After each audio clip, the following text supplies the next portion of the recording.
일단은 좀 대선에 나서는 포부부터 좀 들어보죠. 저는 이번에 대한민국 완전히 시대전환하러 나왔습니다. 이게 뭐 세대가 좀 바뀌어야 되는 것도 있고요. 대한민국이 지금까지 저개발 국가일 때, 개발도상국일 때 이 사회가 목표하는 바가 달랐거든요. 네. 우리가 저개발 국가일 때는 먹고 사는 문제가 우선이다. 그래서 산업화가 화두로 떴던 것이고 예. 개발도상국이 되니까 이제 사람답게 살아보자 해서 민주화의 그런 태동이 있었던 것이고요. 이제 그럼 우리가 선진국 반열에 오른 입장에서 어떤 사회적 발전을 꾀해야 하냐에 대한 부분인데 지금까지와는 전략이 완전 다르다 봅니다. 하다못해 국제사회에 대한 우리의 접근만 하더라도요. 저개발국일 때는 원조받고 지원받고 이런 것들을 굉장히 많이 원했었고 예. 개발도상국 때는 국제사회의 의무는 회피하고 대신 우리에게 그런 혜택은 강화하고 싶은 네. 그런 좀 약간 야비한 통상정책 같은 걸 선호했거든요. 네. 물론 그 덕에 우리가 이렇게 발전한 건 맞죠. 근데 이제 우리는 국제사회의 G10 이렇게 불린 나라로서 결국에는 우리가 국제에서 어떤 책무를 더 하고 그래서 우리가 국제사회에서 주도하는 역할 또는 의사결정권을 얼마나 더 확보할 수 있냐의 문제라고 보거든요. 그게 아마 앞으로의 대한민국의 방향성 전환이 아닐까 예. 그런 생각합니다. 주도하는. 예. 후보님께서는 이제 젊은 정치인으로서 항상 네. 기존 정치의 문법을 뛰어넘는 행보를 보여주셨는데 이번 대선에 출마하면서도 압도적 새로움을 보여주겠다. 네. 그리고 새로운 대한민국의 얼개를 그리겠다. 이런 말씀을 해주셨는데 후보님이 구상하는 새로운 대한민국의 큰 그림이라고 할까요? 그런 국가 운영 철학의 핵심 키워드는 무엇일까요? 우선 더 이상 한국을 깔아뭉개고 있던 연공서열이라든지 과거의 질서를 타파하겠다 이런 생각입니다. 지금 우리나라에 보면 재벌그룹만 해도 이제 3세대 또는 4세대 재벌 승계자들이 기업 총수가 돼서 이제 기업들을 운영하고 있거든요. 네. 하나만 해도 예를 들어 김동관 부회장 같은 경우에는 제 대학교 1년 선배이긴 한데 예. 40대에 지금 이미 회사를 맡아서 경영한 지가 몇 년이 됐거든요. 예. 그 외에도 우리 뭐 구강모 회장이라든지 이런 젊은 총수들이 두각을 드러내기 시작한 지 꽤 됐는데 나머지 영역, 정치 영역에서는 아직까지 젊은 리더십이 잘 확보되지 않는 측면이 있다. 예. 지금 전 세계적으로 뭐 기술 경쟁을 하는 테크 기업들도 다 젊은 CEO들이 경쟁을 하고 있었던 것이고 그렇죠. 정치 지도자도 더스틴 트리도 같은 사람도 40대 초반에 캐나다라는 네. 아주 큰 국가의 총리가 된 것이고 거기다 뭐 오스트리아나 뉴질랜드의 그런 총리들 이런 데 내각제 국가들이지만은 다 40대 30대가 됐던 것이고 우리 잘 아는 프랑스의 마크롱 같은 경우에도 39세 대통령이 됐던 거 아닙니까? 그러니까 그렇게 트렌드가 가고 있는데 우리나라만 지금 거기에 뒤처지고 있다는 생각입니다. 그래서 이런 고리타분한 연공서열의 가스라이팅 같은 고리를 예. 지워버리겠다 이런 말씀을 드리려고 합니다. 그게 핵심 키워드라고 예. 말씀 주셨고 오늘 또 저희 시사전을 좀 보도를 예. 했었는데 다음 주에 대선 공약 발표하신다고 예. 특히 좀 연금 개혁 예. 제가 이번에 비판도 많이 하셨고 상당히 좀 많은 얘기 해주셨는데 이 부분 뭐 좀 공약이 나온다고 하는데 어떤 말씀을 좀 연금이 사실상 지금은 부도수표에 가까운 형태로 운영되고 있습니다. 이번에 소득 뭐 대체율이나 이런 것들 어떻게 조정하느냐 이런 문제를 가지고 뭐 3% 올리고 낮추고 이런 문제를 갖고 논쟁을 했었는데요. 그렇게 바꿔가지고 인구 구조 변화에 대응한다는 것은 그냥 언발의 오줌 누기라고 우리가 얘기하는 몇 년 정도 파탄의 시점을 늦추는 역할 정도만 할 수밖에 없는 겁니다. 실제로 지금 우리나라 인구 구조가 원래 이렇게 피라미드 구조에서 이제 항아리형 구조가 되었다. 예. 그리고 이제는 역삼각형 구조가 된다. 이런 얘기가 나오잖아요. 역삼각형 구조가 되면은 이 삼각형의 뿔에 해당하는 젊은 세대가 이 큰 덩어리 기단을 받쳐야 되는 거거든요. 이건 그냥 불가능한 제도입니다. 이거를 어떻게 소득 대체를 바꾸고 한다더라도요. 한 사람의 젊은 사람이 한 3-4명의 이 은퇴층을 부양해야 되는 상황이라면은 네. 그냥 안 되는 거. 내 혼자 벌어가 4명 먹고 살아야 되는 거거든요. 네. 그러니까 안 되는 걸 지금 되게 할 수 있다고 자꾸 주장하는 것 자체가 전 대한민국의 큰 위기다 이렇게 예. 생각하고요. 그래서 어떤 분들은 국민연금 제도의 폐지를 얘기하는 분도 있지만은 거기까지 개혁신당이 닿지는 않고 다만 지금까지 불공정한 연금 지급이나 이런 것들이 있었던 거를 바로잡아야 된다 예. 이런 얘기를 합니다. 최근에 제가 연금 개혁에 대한 관심을 많이 갖다 보니까 정말 국민연금공단에 일하시는 분들도 이런 제보가 막 들어와요. 네, 내가 공단 직원인데 이준석 의원님 하시는 말씀이 틀린 말 하나도 없고 아하. 오히려 이건 모르실 것 같아서 알려드립니다. 이런 게 있어요.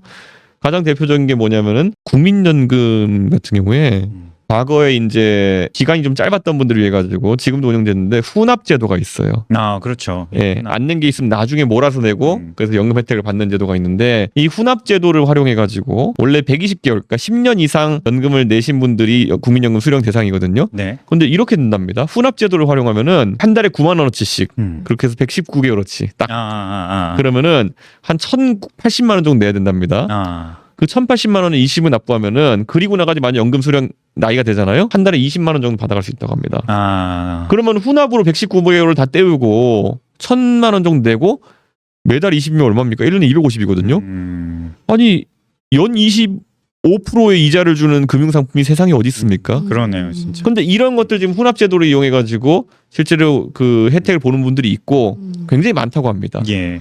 그리고 또 한편으로는 외국인 노동자분들도 원래 우리나라에서 떠나면은 그때 일시금을 받아서 가거든요. 그동안 낸 거를. 근데 이걸 다시 반환하고 훈합을 넣는 경우가 늘어나고 있다고 합니다.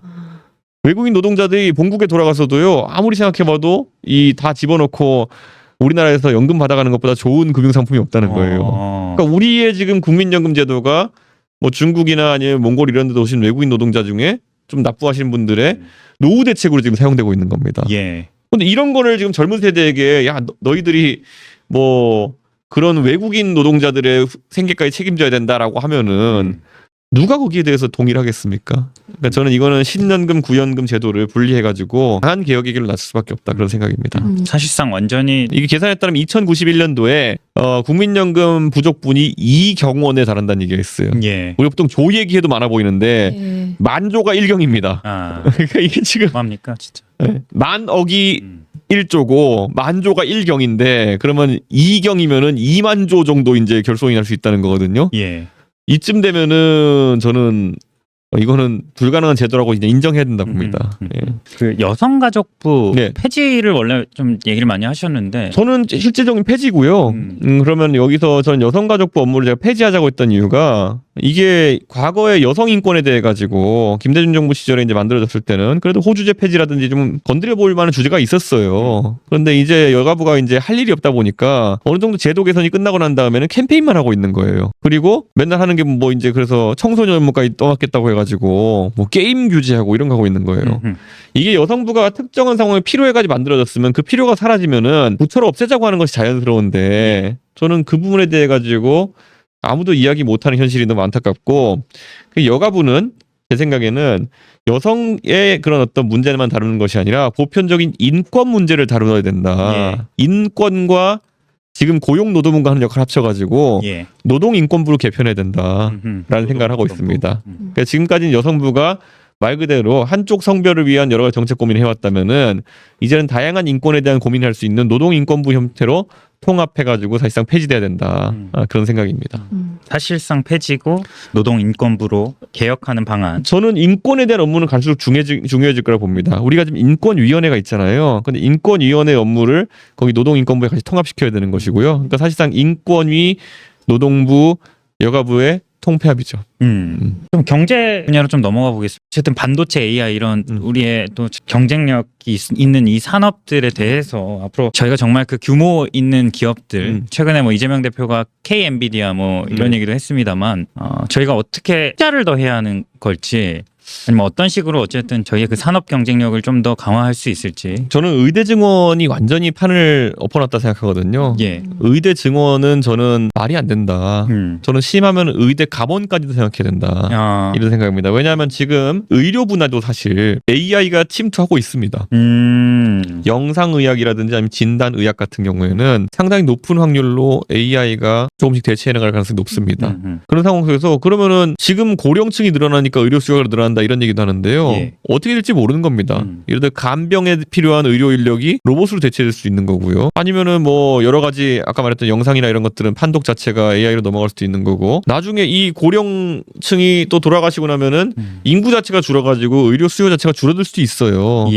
그런 상황에서 지금 의료인이 많이 늘려야 된다라고 하는 거는 미래 예측에 실패하는 것이 아니냐 이런 생각이고 다른 직군은 다 줄이려고 하잖아요 지금. 왜 의사만 늘어나야 되느냐. 그거는 입시를 앞둔 학부모들의 표심에 소구하려는 포퓰리즘 이외에 다른 것은 보기가 어려운 것이거든요. 아니 지금 모든 직역에서 자율주행차가 나오면은 운전을 업으로 하시는 분들이 이제 질자리 잃을 것이다. 그러니까 택시기사, 버스기사 뭐 이런 분들이 줄어들 것이다. 이런 전망하고 이런 상황에서 뭐 의사만 늘어나야 된다? 그것도 말이 안 되는 거거든요. 예. 예, 저는 그런데 이게 이공계 인력 확보에 큰 지장을 주고 있다. 제가 서울과학고 출신인데 서울과학고면은 대한민국의 최고 이제 이공계 인재들이 가는 곳인데 저희가 140명 졸업했거든요. 예. 근데 거의 한 6, 70명이 지금 의료인이 돼 있어요.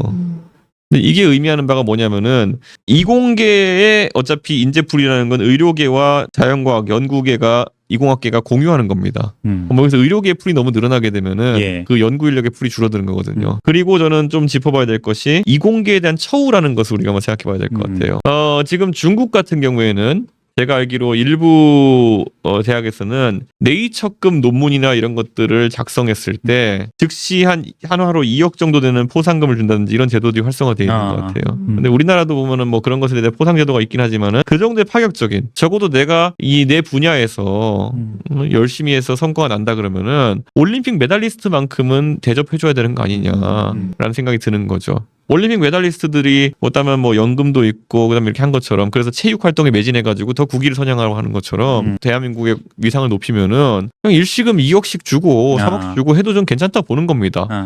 아니 그렇게 해봤자 예? 그 500명 포상한다 해봤자 1년에요 1,000억입니다. 국가 예산에서 그렇게 문제될 만한 액수 아니고요. 예? 이재명 대표 같은 사람은 25만 원씩 뿌려가지고 몇 조씩 태우겠다고 하는데 저는 그것보다는요 오히려 대한민국 발전하기 위해서는 아예 그거를 1,000억 정도가 아니라 과학자 중에 성과가 좋은 사람들 진짜 한 1년에 1,000명씩만 뽑아가지고 2억씩 2,000억씩만 그 논문 발표한 거 보고 심사위가 주면요 과학 기술의 뜻을 가진 사람도 거기를 이탈하는 이유가 뭐냐면 연구에 대한 성과 보상 체계라든지 아니면 대한민국에서 과학자를 대접하는 양태 자체가 결코 바람직하지 않기 때문에 그런 생각을 하는 거거든요. 저는 과학자들이 길을 살리고 어깨를 펴게 하는 데 있어가지고는 그런 정책들 필요하다 이렇게 보고 있고요. 기업들이 좀 사업을 조금 더 잘해 나갈 수 있도록 한다고 하면은 네. 어떤 것들이 좀 필요하다고 보십니까? 저는 기업들 이번에 삼성전자가 그 HBM에서 하이닉스한테 밀리면서 충격을 많이 줬는데요. 거기에 대한 해법을 이제 찾아보라고 하니까 늘상 나오는 게 뭐 52시간 근로제를 없애야 된다 뭐 이런 얘기 나오거든요. 저는 52시간 근로제 없앤다고 하면요. 그건 철저하게 연구자의 자발적인 그런 의지여야 되고 그러니까 내가 연구인으로서 더 좋은 성과를 내겠다는데 개인적인 성취의 목표가 우선돼야 되는 것이고 예. 그에 대한 추가 수당이라든지 이런 것들이 합당하게 지급이 돼야 되는 것이거든요. 우리나라에서 지금 그런데 추가 노동한 다음에 그에 따른 합당한 수당을 받는 사람이 몇 명이 되겠습니까? 예. 공무원들 일부나 그렇게 받지 나머지는 전부 다 포괄 임금제의 늪에 빠져가지고 이런 것들을 하지 못하는 거거든요. 저는 만약에 52시간 풀 거면은요 대대적으로 예, 그 추가 노동 시간에 대한 보상은 원래 근로 시간에 보상하는 것보다 훨씬 더 많이 보상하고 그리고 그런 연구를 할 때는 자발적이어야 된다라는 원칙을 세워야 된다 이렇게 생각합니다.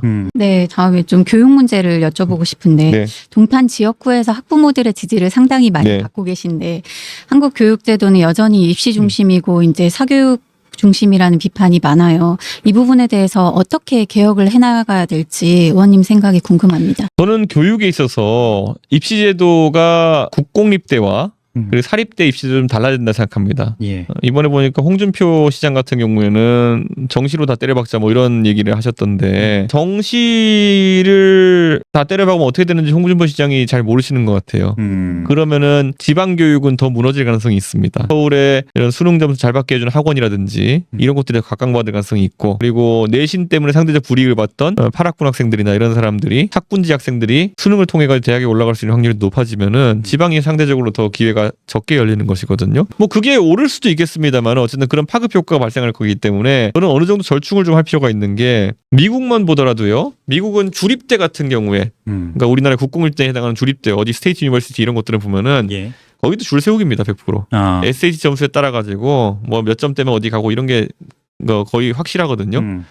그런데 하버드 대학교나 아니면은 아이비리그나 아니면은 우리가 아는 명문 사립대들 같은 경우에는 입학 사정 관리를 통해 가지고 학교가 책임지고 자기 학교에 도움이 될 만한 사람 뽑는 겁니다. 그러니까 그게 저는 이원화가 돼야 된다는 거예요. 우리나라는 사립대가 많은 편인데 국공립대와 사립대 모두 다 하나의 기준으로 결국 뽑는 것처럼 가는 거거든요. 예. 저는 국공립대 같은 경우에는 철저하게 줄을 세워도 좋다. 그런 생각입니다. 시험 점수로 1점 차이로 당락이 갈려도 상관없다. 하지만 화학 같은 곳은 제발 건학 이념에 맞는 그런 자신들만의 입시 제도를 가져갔으면 좋겠어요. 그러니까 이런 것도 있습니다. 예를 들어 하버드 대학교에 보면은 제 친구 중에서 팔레스타인 친구가 하나 있었어요. 근데 팔레스타인 친구는 처음에 저랑 같이 입학했을 때 저보다 영어도 못해, 수학도 못해, 뭐 물리 수업도 못 들어, 뭐 다 못했어요. 그래서 내가 도대체 하버드 왜 이런 사람 뽑아놨지? 이런 친구 왜 뽑아놨지 했는데 3학년 때 그 친구를 만나서 보니까 저보다 모든 걸 잘하더라고요. 그게 뭔가 봤더니만은 이 친구한테는 거의 자기 민족의 미래가 자기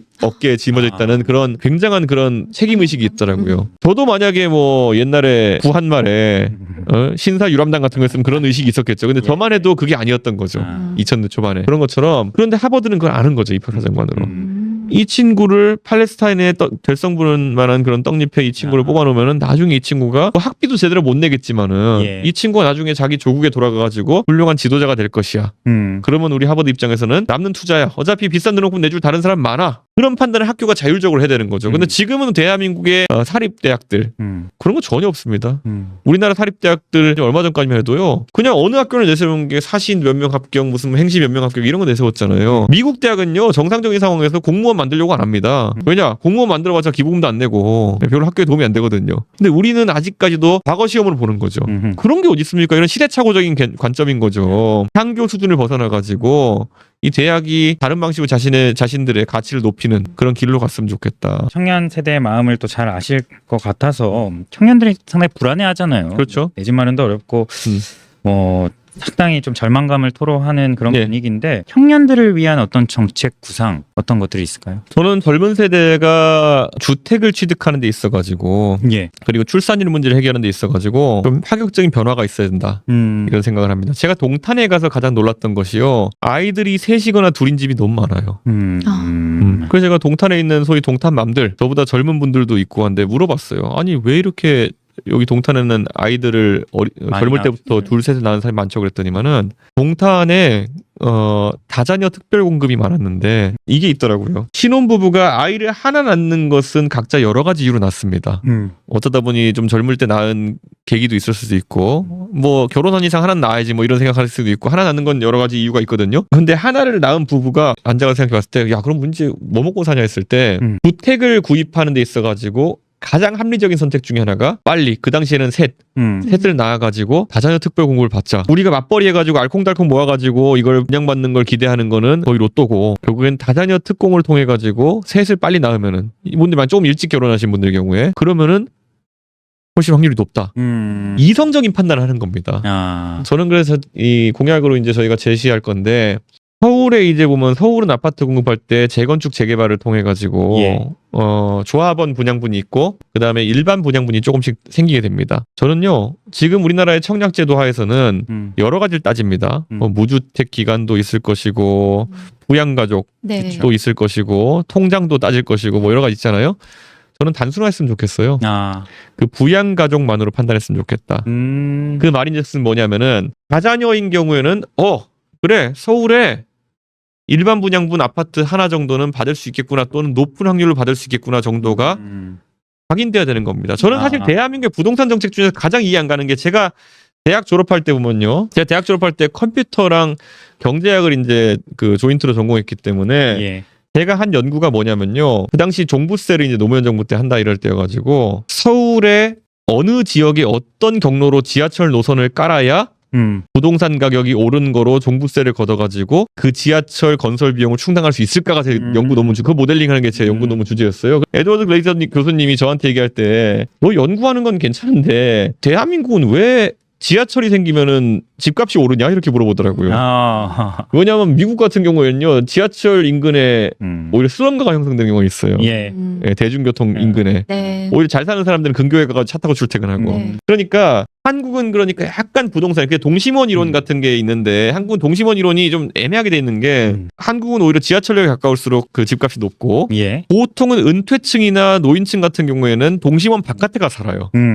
그리고 빡빡하게 도시에 이렇게 살 필요가 없으니까. 근데 우리는 은퇴한 제일 돈 많은 사람들이 압구정에 삽니다. 예. 아, 청담동 압구정에 삽니다. 네. 그리고 이분들의 일상은 거꾸로 날만 되면은 경기도로 가서 골프 치는 거예요. 맞아요. 그러니까 그런데 거꾸로 서울 도심에 예를 들어 도심이나 여의도나 아니면 강남에 출퇴근하는 사람들은 경기도에 삽니다. 완전히 거꾸로 돼 있는 거죠. 그러네요. 골프장을 출퇴근하시는 분들은 서울에 살고 예, 서울을 출퇴근하는 사람은 경기도에 골프장 옆에 살고 예, 예. 그러니까 이런 게 굉장히 지금 잘못돼 있기 때문에 거꾸로 이걸 보정하기 위해서 GTX 같은 것도 깔아야 되는 거거든요. 돈 많이 들여가지고 저는 그래서 앞으로 주택 정책이 완전 바뀌어야 된다 생각하는 게 제가 말씀드렸던 것처럼 오히려 아이를 키우는 셋 이렇게 낳아서 키우는 사람들이 서울의 좋은 아파트에 사실 일반 분양권을 받을 확률을 높여야 된다. 네. 그런 정책을 가져가겠습니다. 네. 의원님 가시는 곳마다 지금 이 질문을 받으실 것 같은데 네. 단일화 가능성이 이번 대선에 아주 가장 큰 핵심 변수가 아닐까 하는 네. 전망이 많습니다. 근데 벌써부터 이제 여권의 잠룡들이 손짓을 하고 네. 있는데 일각에서 뭐 어떤 후보가 되냐에 따라서 단일화 가능성이 달라질 수 있다. 뭐 오세훈 후보나 뭐 홍준표 후보가 되면 가능성이 높아지고 여러 설들이 나오는데 명확한 입장을 정리해 주신다면요. 오세훈, 홍준표 두 분이랑 제가 진짜 친한 건 맞죠. 두 분과 정치적으로 많은 것도 상의하고 그리고 그분들과 정치를 같이 하면서 또 이렇게 여러 가지 좋은 경험들도 있고 한 건 맞는데 그렇다고 해서 단일화에 별로 관심이 가진 않습니다. 예. 그리고 지금쯤 되면요, 이 호사가들이 자꾸 정치를 가볍게 봐가지고 뭐 이준석이 뭐 광팔로 나왔다부터 이런 얘기 많이 좀 그거 개혁신당 만들 때도 다 했던 얘기거든요. 예. 근데 저는 완주에서 개혁신당에서 국회의원이 되었고 그걸 다 온 국민이 기억할 만한 특별한 승리 아니었습니까?